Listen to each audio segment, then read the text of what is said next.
जिज्ञासा है कि शिव हमारे संस्कृति में है, सभ्यता में नहीं।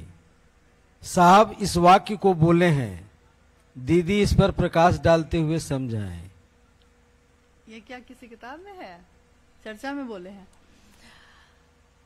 शिव हमारी संस्कृति में है, सभ्यता में नहीं।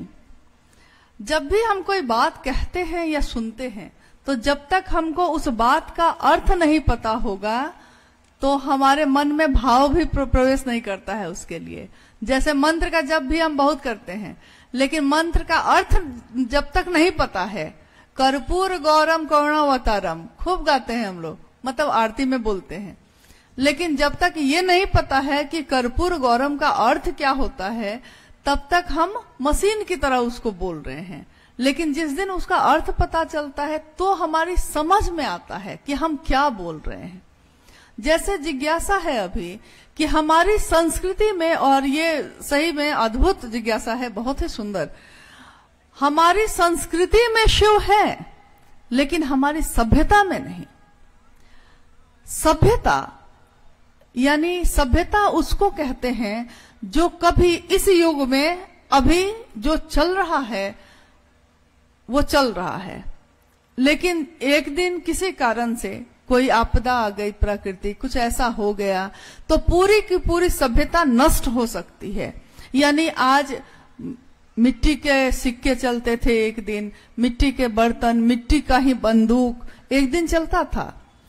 समय के प्रवाह में प्राकृतिक आपदा, बाढ़ आने से, भूकंप आने से या पहाड़ों के इधर उधर होने से वहां की पूरी सभ्यता नष्ट हो गई और फिर दूसरी जगह जीवन बसाया गया, किसी और नदी के किनारे, ताकि वहां पानी मिलता रहे, वहां फसल उगा सके हम।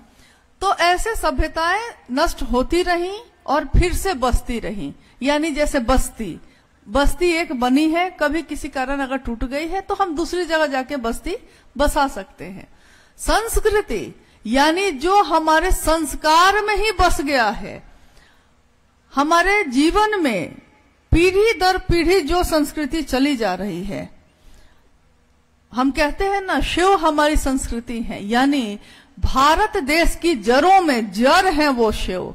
बाकी सारी खाएं हैं, लेकिन जड़ कौन है? सबसे पुरातन कौन है? सबसे सनातन कौन है? जहां से सारी धाराएं निकली है वो जगह कौन है? तो वो शिव है। और शिव की संस्कृति में ऐसे बसे हैं कि घर घर में एकमात्र वही हैं वो देवों के देव, परम सत्ता है, परम ऊर्जा है, ऊर्जा के अक्षय स्रोत हैं, ज्ञान के निधि अगम हैं। लेकिन हमारे घरों में हमारे बच्चे भी और हम भी उनको पुकारते हैं कि बाबा है वो। इतना अपना बना के रखा है, इतनी संस्कृति में रचे बसे हैं। और के लिए कहते हैं कि कहीं भूल ना हो जाए पूजा में। महादेव के लिए कहते हैं, ए भोला है ये, शंभु है मेरा। अरे महादेव पे जल वहां नहीं चढ़ा के यहां भी चढ़ा दिए है ना भाव से, तो चढ़ गया है। लेकिन और देवी देवता के लिए आप ऐसा नहीं कहते, क्योंकि ये है अपना पहले से ही। तो हमारी संस्कृति में, हमारे घरों में, हमारे प्रतिदिन के दिनचर्या में वो शिव है। तो हमारी संस्कृति में तो है वो। सभ्यता नष्ट हो सकती है, लेकिन संस्कृति नष्ट नहीं होती। और कुछ है? तीन सूत्र साधन है या साध्य, दोनों या ताने का प्रयास जाए। बोला गुरु भाई रीवा जी। तीन सूत्र पे अभी हम लोग उस पर बात किए हैं। तीन सूत्रों पे कुछ ऐसा है, तीन सूत्र का मान कि उसकी परिधि में रहते हैं तो महादेव की तरफ भी जाता है, और परिधि से बाहर काम को कर तो काम तो तब, लेकिन परिणाम नहीं होता। यानी ये तीनों सूत्र हैं क्या? साधन है। साधन का अर्थ होता है कि जिसको पकड़ के हम अपनी मंजिल तक पहुंच सकें, जिसके सहारे, जिसकी मदद से। जैसे आप यहाँ इस मैदान में आए तो यहाँ आने के लिए आपने किसी न किसी साधन का प्रयोग किया। कोई गाड़ी, या तो ट्रेन से आए, फिर वहां ऑटो से स्टेशन से यहाँ आए, बस से आए, यहाँ उतर गए, फिर से आए, मोटरसाइकिल से आए, अपनी गाड़ी से आए, यानी आपने साधन का प्रयोग किया है, लेकिन मंजिल आपकी यहाँ थी, आज की यहाँ पहुंचना था। हमने भी साधन का प्रयोग किया है। जब रांची से चले तो अपनी गाड़ी से चले, कितने जगह पे रुकते रुकते हम लोग बनारस पहुंचे, फिर बनारस से यहाँ आए हैं। तो आते आते हमने कहीं कहीं हम होटल में रुके, कहीं रास्ते में रुके, जगह जगह रुकते गए, खाना पीना भी खाते गए और चलते भी रहे। लेकिन साधन का प्रयोग करते करते हम लोगों के मन में फिर भी ये पता रहा कि हमको जाना कहाँ है। तो हमको जाना है यहाँ, इस मैदान में आना था। साधन का प्रयोग किए बिना अगर रांची से यहाँ आते तो पता नहीं आज पहुंच पाते कि नहीं। अगर गाड़ी नहीं हो, अगर कहीं खाना पीना नहीं मिले तो कैसे पहुंचेंगे। लेकिन सब कुछ मिलता गया है। किस कारण क्या है, किस कारण के लिए ये तीनों सूत्र जो हम कर रहे हैं, इसके पीछे कारण क्या है, क्यों करते हैं। पहला सूत्र, मन ही मन गुरु शिव से दया की याचना करता है। दया की याचना यानी भक्ति की अभिव्यक्ति है। ये भक्ति क्या है, ये भक्ति, क्योंकि सामान्य बोलचाल में लोग किसी के लिए भी कहते हैं, कोई अगर ज्यादा पूजा पाठ करता है तो हम कहते हैं ये शिव का भक्त है, ये राम का भक्त है, ये कृष्ण का भक्त है, कहते हैं ना हम लोग। लेकिन भक्ति बहुत चरम की स्थिति है, इतनी सामान्य होती नहीं है। विचार कोई पैदा होते हैं, फिर विचार भी घनीभूत होकर भाव बनता है, यानी भाव पे संबंध बनते हैं। भाव भी एक दिन गहरा होता है तो प्रेम बनता है, प्रेम भी जब गहरा होता है तो भक्ति बनती है। और दया की याचना भक्ति अभिव्यक्ति कही गई, यानी आपने इतनी लंबी सीढ़ी का प्रयोग नहीं किया है कि 3 मंजिला पे हम सीढ़ी लगा के जा रहे हैं, ऐसा नहीं किया है आपने चाहा है और आप छत पे पहुंच गए हैं। किसके सहारे? मात्र शिव की दया के सहारे। कोई काम नहीं करना पड़ा आपको इसके लिए। कृपा का मतलब होता है कि काम करिए और पाइए, लेकिन दया का अर्थ होता है कि आपको जो आता है, जितना ही आता है उतना ही कर लिया है आपने, लेकिन नंबर पूरा का पूरा मिल गया। तो यह कैसे होता है? दया यानी आपका मन सीधे शिव के लिए झुकता है, समर्पण है, एकता है। एक का अर्थ होता है कि एक जाना है, मैं रहते हम सबके साथ हैं, दिल किसी नहीं देते हैं, को दिल नहीं देते, यानी एक मिस्ट्री है, तुम वो किस नहीं।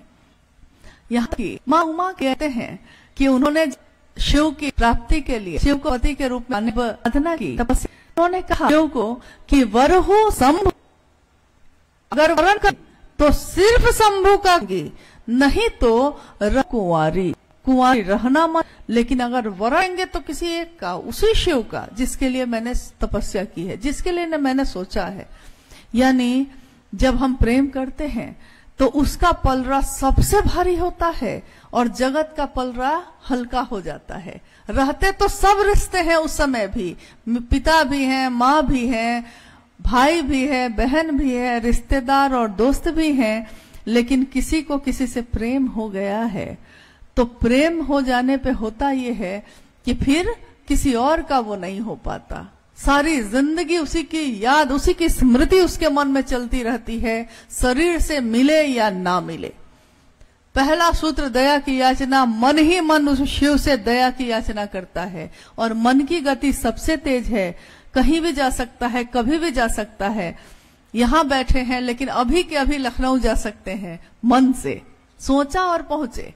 तो उसी गति से, उसी तरीके से, सहज तरीके से हमने सोचा है शिव मेरे हैं और मेरा मन वहां पहुंचा है।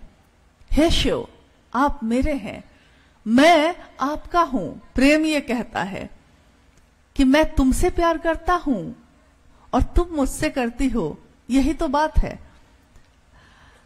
तो इसमें भी मन है। दूसरा सूत्र, यानी अभी जो हम लोग शिव की चर्चा कर रहे हैं, अगर मेरा मन महादेव के घेरे में नहीं रहेगा तो हम बोल पाएंगे कुछ? ये जो मंच लगा है, ये जो सजावट की गई है, ये मेरे लिए नहीं, मेरे गुरु शिव के लिए हुई है। इसीलिए हम कहते हैं गुरु का मंच है ये, गुरु के मंच की सजावट है।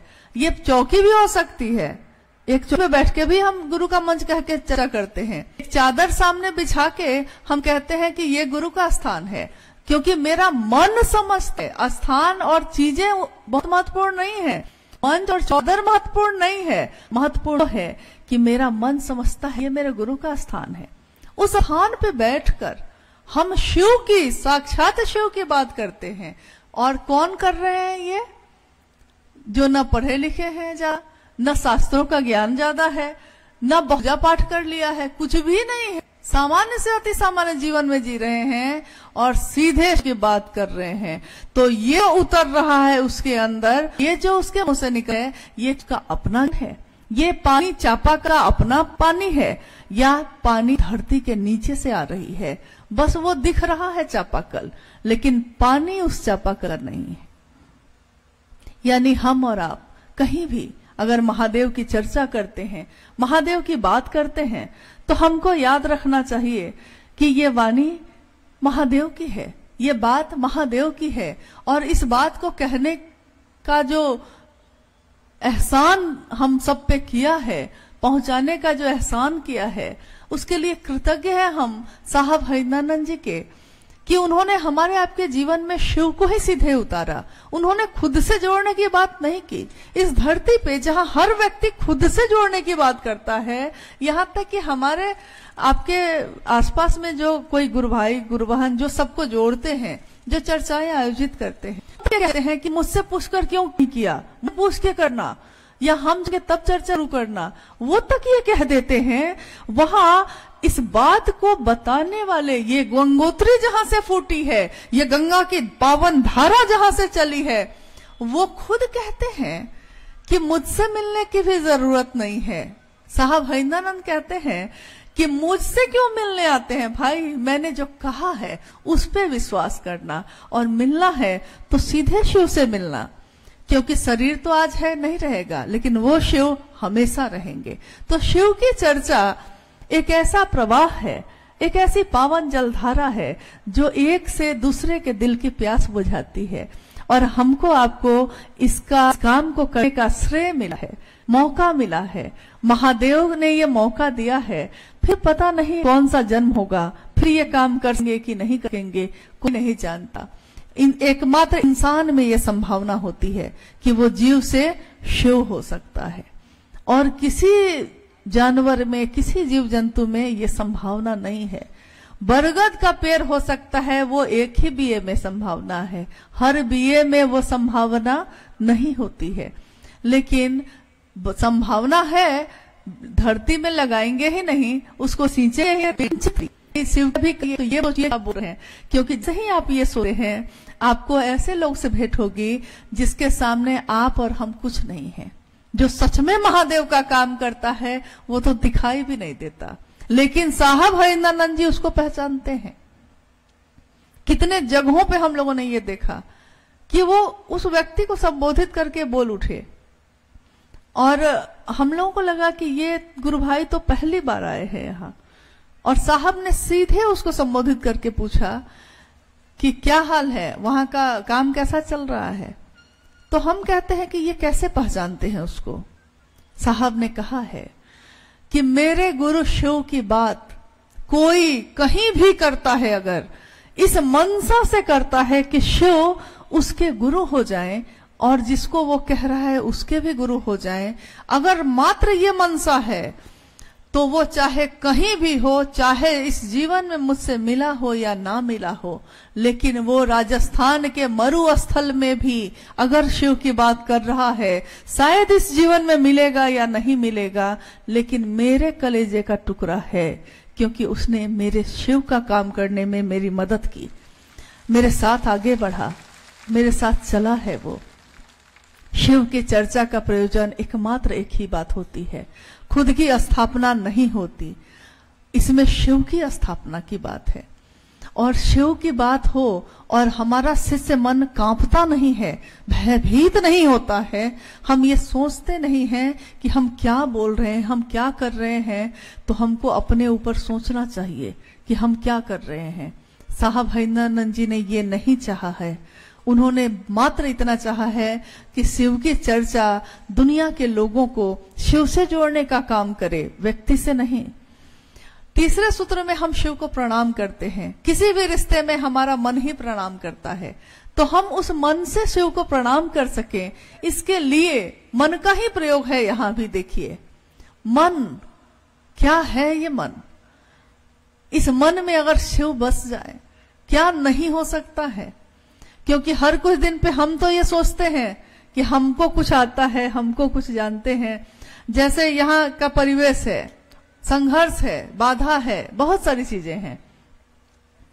यहाँ का परिवेश है तो खेती बाड़ी है, किसान है, हम लोग बहुत सारे गुरु भाई गुरु बहन किसान हैं। तो महादेव हो जाती कि कोई संघर्ष नहीं मिलता, कोई नहीं मिलता हम वन में। हमने कहा काल में, इस काल में शिव साथ खुद शरीर में आ जाए तो उन किसी काल के नियम कानून से गुजरना पड़ेगा। लेकिन उसी पे उन्होंने किस्सा सुनाया। उन्होंने कहा कि एक किसान ने बार बार फसल लगाई, लेकिन जब फसल लगाता भी आंधी तो बड़ा गुस्से में आ गया।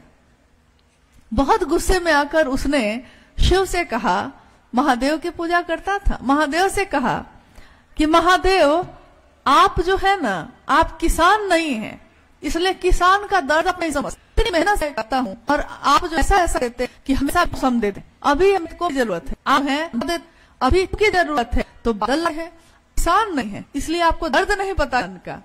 वो किसान गुरु है, वो कह रहा है, तो साहब कह रहे हैं क्यों ने हंसा? उनका कहानी है, वहां हंस के कहा कि इतना चलो ठीक है, इसा क्या जो फसल लगाओगे तो मैं तुम्हारे काम को बाधा नहीं दूंगा, बाधा नहीं, तुम चाहोगे तभी बागी, तुम तभी जब चाहोगे तब उसी के अनुकूल।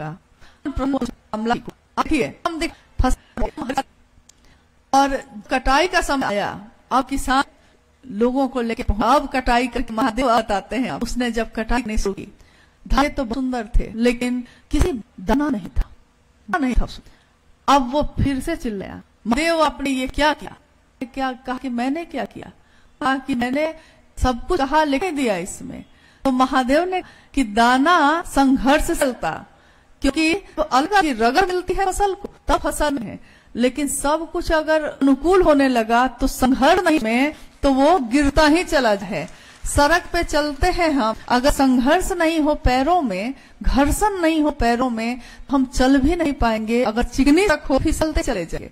तो युद्ध जो है दाना काम करते हैं, सब कुछ सब कुछ, लेकिन उन्हीं चीजों सबसे महत्वपूर्ण बात कि महादेव तो मैं तुम्हारा हूँ, ये अद्भुत है, ये अप्रतिम शिव है। मैं शिव को जागा जागा महादेव का घोषणा विज्ञान है, ये नहीं है सिर्फ शिष्यों का, ये जागरण है, व्यक्ति में सोए शिव है। और भारत की धरती आध्यात्म है, ये दूसरों को सुख देती है, दूसरे का छीनती नहीं है। इस भाषा में पूरी दुनिया कितनी धाराएं आई, कितने आए, कितने मत आए, इस देश ने सबका स्वागत किया है। लेकिन आप गौर करिएगा कि ये जो संस्कृति है शिव की संस्कृति, वो लाख धाराएं आई, इसमें मिलती गई हैं, लेकिन इसकी मूल धारा आज भी वही है। यानी शिव भारत के कण कण में है, पूरे सृष्टि के कण कण में है। और भारत देश तो खैर इसके लिए बहुत ज्यादा जागृत है। तो कुछ है, क्योंकि आपको भी अब लौटना है और मौसम बहुत अनुकूल, जैसा मैंने अभी कहा कि अनुकूल हर चीज हमारे अनुसार नहीं मिलता, लेकिन हम अपने बेटे के लिए डॉक्टर के पास जाते हैं, बारिश हो रही है, डॉक्टर एक घंटा आएगा, उस बारिश में खड़े रह जाते हैं, बेटा दिखाओ। स्कूल छोड़ने गए हैं, स्कूल में लिखाने गए हैं, अब कुछ देर बाद आएंगे, 4 घंटा बैठ के इंतजार किए हैं, क्यों बेटा का नाम लिखाना है उसमें, पत्नी को कुछ चाहिए, 4 मील चल के चले गए हैं उसके लिए सामान लाने।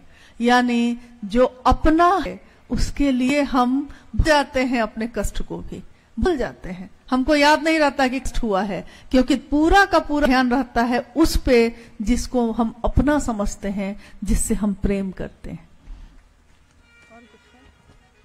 हाँ, एक अंतिम जिज्ञासा, ये जिज्ञासा है मऊगंज मध्य प्रदेश से। अपने गुरु शिव का कार्य कैसे हमसे मिलके आगे बढ़ाएं कि एक एक व्यक्ति के गुरु शिव हो जाएं, मार्गदर्शन जाए। देखिए, ये बहुत ही महत्वपूर्ण बात है। अपने गुरु शिव का काम हम कैसे करें कि एक व्यक्ति के गुरु हो जाए। इसके लिए पहले हमको ये सोचना कि किसी गुरु की पहचान कैसे है। संत की ऊंचाई नहीं नापी जा सकती। कितना बड़ा संत है कोई नहीं जानता, या वो खुद जानते होंगे या ईश्वर जानते होंगे, लेकिन गुरु शब्द जैसे ही आता है, कैसा है उसके को देखकर दुनिया हंसती है। वो कैसा है? मेरा बच्चा मैट्रिक में फर्स्ट डिवीजन से पास कर गया, तो हम कहते हैं कि मास्टर बहुत अच्छा था। बेटवा तो मैं ऐसा ही था, पढ़ने में अच्छा ही था, लेकिन मास्टर तो अच्छा मिल गया। संजोग तो जो है बेवकूफ को एक बेवकूफ है, नहीं पढ़ता है, तो भी समझा रटवा देखिए कैसा पढ़ा कि मैट्रिक में फर्स्ट से पास है किया।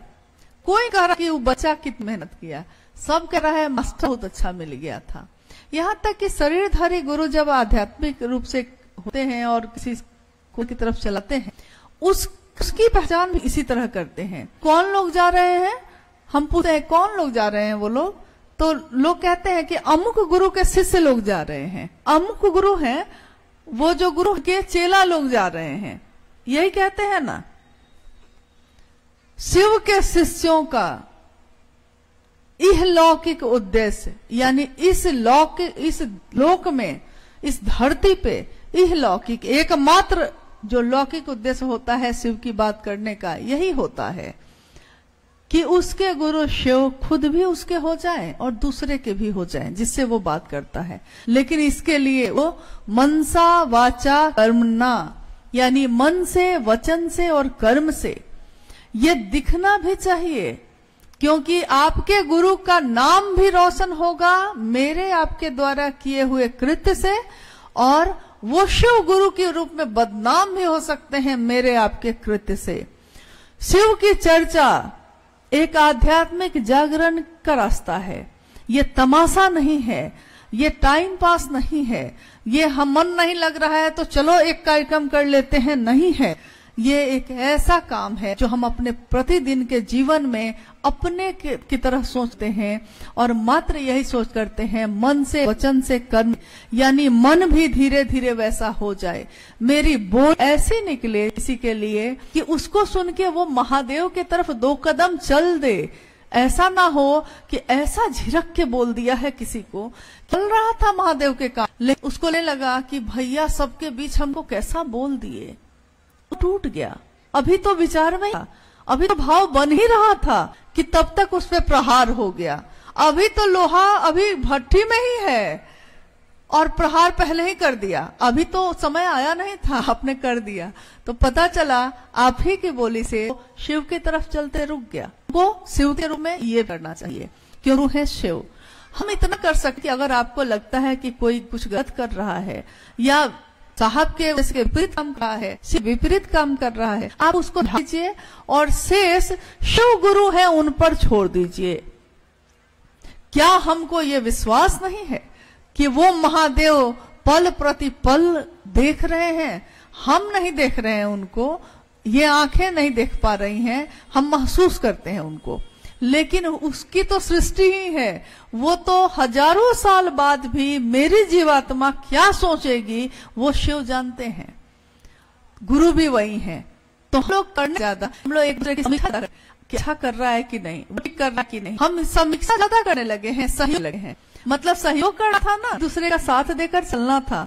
ये रास्ता मोहब्बत का रास्ता है, दिल का रास्ता है, लेकिन धीरे धीरे ऐसा होने लगा। स्वाभाविक है, जब मूल धारा चलती है तो पवित्र होती है, पावन होती है, लेकिन रास्ते की गंदगियां उसमें शामिल होती ही होती हैं। गंगा जब से चलती है एकदम पावन है, एकदम की तरह सकती है, लेकिन जब वो धरती पे आगे बढ़ती है उसका रास्ते की गंदगियां उसमें होंगी ही होंगी, लेकिन उसकी मूल धारा, उसका पावन होना इतना भी है कि लाख गंदगी है तब भी पावन पावन ही रहता है। शिव की शिक्षा एक ऐसी ही पावन जलधारा है, व्यक्ति से व्यक्ति में जलने की, व्यक्ति से व्यक्ति में जाग की विधा है। ये लाख नदियां भी शामिल होंगी, लेकिन ये मूलधारा है, ये पावन हैगी। लेकिन मेरा क्या होगा जो इस पावन जलधारा में कर अब उसमें गंद रहा है या उसकी गंदगी को निकालने की कोशिश कर रहा है? क्या कोशिश कर रहा है? ये महत्वपूर्ण है। हमने क्या किया है? हमने इस धारा को और साफ करने का काम किया है, लोगों तक पहुंचाने का काम किया है, या हमने अपनी लौकिक कामना डालने लगे हैं कि हमको भी लोग जानने लगे, हम समझें मेरा भी ऐसा। तो शिव के ऐसा नहीं करते, वो अपने शिव के लिए झुकते हैं, सबके लिए झुकते हैं। लेकिन शिव के काम में अगर बाहर आ जाए तो उसके बारे में लोगों को समझाते भी हैं कि ऐसा ना, वो आप समझा सकते हैं, बस शिव गुरु हैं उन पे छोड़ दीजिए। अब है कि कर्म ना कर्म, जैसे आप अगर ऐसा कर्म करते हैं जिससे समाज में आपकी बदनामी हो या परिवार में बदनामी हो, तो वैसा काम कर आप किसी से माफ करने जाएंगे, वो आपकी बात सुनेगा, क्योंकि वो एक तरह रहा है कि ये व्यक्ति लगातार अपराध में लिप्त है, लगातार वो शराब पिए जा रहा है, लगातार वो व्यभिचार किए जा रहा है। तो फिर वो कहे कि आप कहते कुछ हैं करते कुछ हैं। तो शिव की शिष्यता मन वचन और तीनों को एक करती है। वो बोलता है वही वो करता है, और वही उसमें दिखता है, और वही उसके मुंह से निकलता भी है। नहीं, वो देखता भी है, शिव ही देखता है। वो बोलता भी है तो शिव की ही बात बोलता है, वो सुनता भी है तो शिव की ही बात सुनता है। इस जीवन तो सबके साथ रह के गुजरना ही है, भीड़ में रह के भी हम अकेले हैं, तन्हा हैं। लेकिन महादेव अगर मेरे साथ हैं तो हम इस धरती पे कहीं भी तन्हा नहीं है। जो साहस संकल्प उतारा है, अनुरोध है हम लोगों का कि इस पावन धारा को, शिव के शिष्यता को पावन करने में अपना सहयोग करिए, इसमें गंदगी डालने में मत करिए। क्योंकि ऐसा ना हो कि वो करुणावतारम शिव, वो ऑर्डर दाने शिव, वो सबको खुले हृदय से दे देने वाला शिव, एक दिन उसकी आंखें भी लाल हो जाएं, क्योंकि वो गुरु भी है। गुरु अपने शिष्य की धृष्टता एक सीमा तक ही बर्दाश्त करते हैं, उसके बाद नहीं।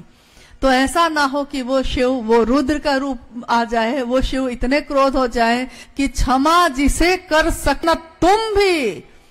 कहीं हम शिव के शिष्यों से कोई ऐसा भूल ना हो जाए कि मेरे गुलाम होने के बदले हम उनके को कम करने वाले बजाय, ऐसी शिव शिष्यों से ना हो। इसके लिए सजग रहिए, सजग लगे रहिए, मेरे शिव की बात तरीके से हो, सजग रहिए, करिए, दूसरों को रास्ते पे आने प्रेरित करिए, क्योंकि से कर सके न तुम भी।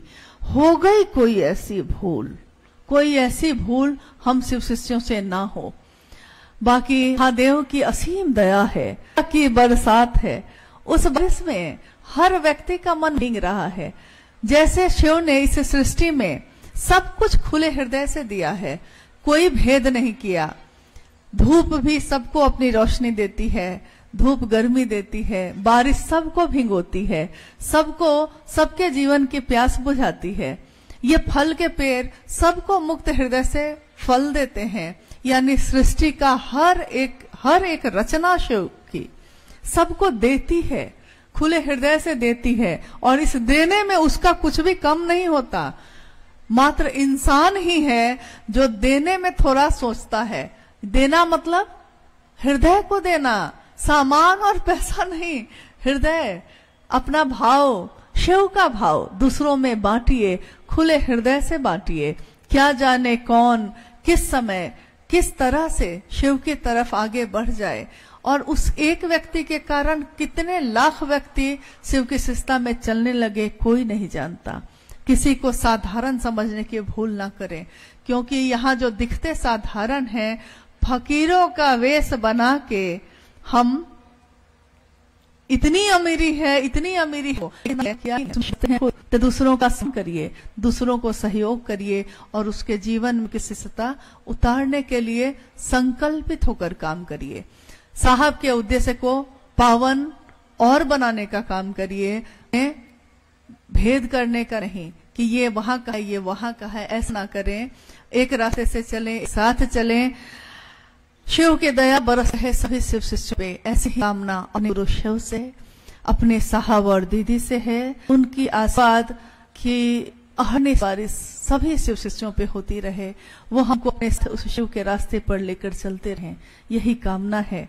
और आज हम भी अब विदा लेते हैं। आप सभी के चरणों में मेरा प्रणाम है।